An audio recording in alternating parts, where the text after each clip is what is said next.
Isang mapagpalang araw po sa ating lahat. Ako si Godfrey Quizon and this is my devotion for today, July 1. And the topic po natin for today is Michael the Archangel, or sino ang warrior angel sa Bible. So, ano po ba yung, or sino po ba si Michael or yung Archangel Michael?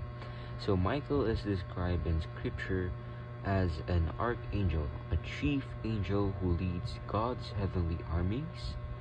He appears as a warrior in the cosmic battle between God, good and evil. Notably in Daniel chapter 13, chapter 10, and Jude chapter 1 verse 9, and Revelations chapter 12. Michael's role is not just defensive, but authoritative.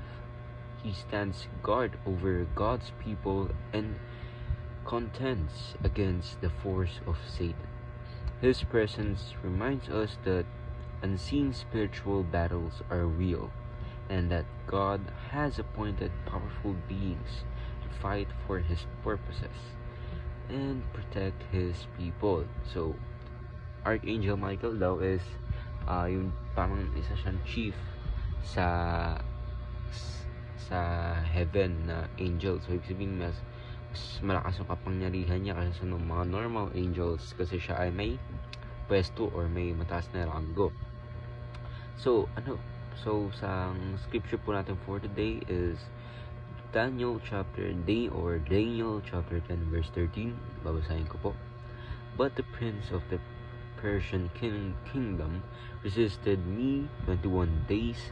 Then Michael, one of the chief princes, came to help me because I was detained there with the king of Persia. Ibig sabihin si Archangel Michael ay nagka-take talaga ng mga special and super important missions para po mag-glorify or to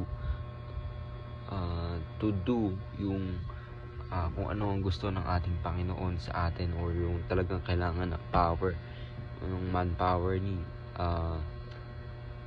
Archangel Michael. So, ang ating scripture for today is Archangel Michael is assigned to special missions.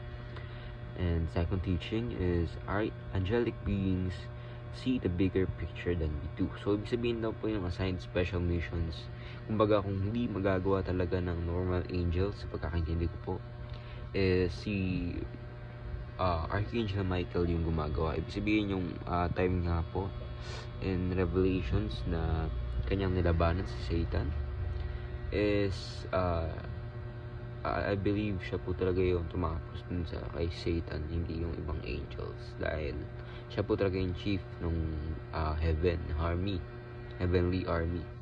And sa angelic beings see the bigger picture than we do because they existed before us, and malaki rin po yung time parang pagitan natin sa mga angels.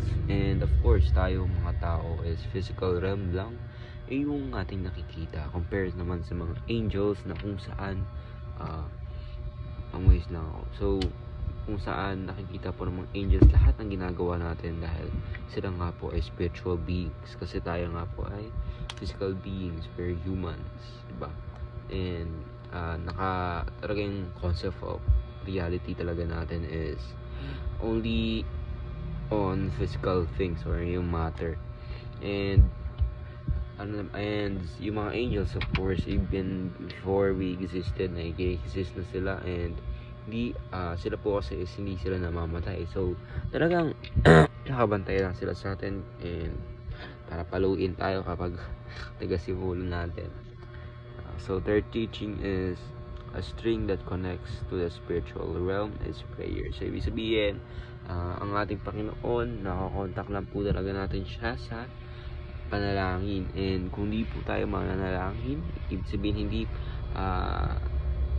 sino tayo para, diba, manghingi ng prayers or ng something sa ating Panginoon kung wala nga tayong established relationship sa Kanya. So that is why kailangan po talaga natin continuous na i-deepen ang ating relationship sa ating Panginoon at continue to have a sincere relationship sa ating Panginoon Kristo. So, ayun lang po. Ako si Godfrey Quizon and this is my devotion for today, July 1. Sana po ay marami kayong natutunan. Ayun lang po and God bless.